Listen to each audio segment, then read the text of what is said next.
The variable plunger motor is used in the hoisting and operation of the crane. Its rotational force is controlled by the hydraulic oil pressure, delivered from the variable plunger pump. The variable plunger motor is composed of a casing, shaft, cylinder block,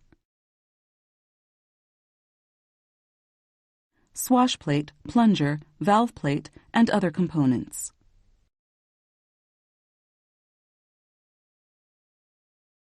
In general, when a force is applied from above on an inclined surface, a lateral force is created, sliding the object downward.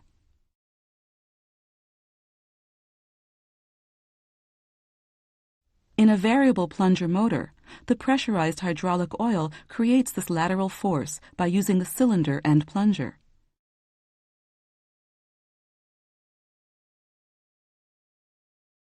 When cylinders are placed in a circular pattern around a shaft, a continuous downward lateral force is created. This creates a rotational force.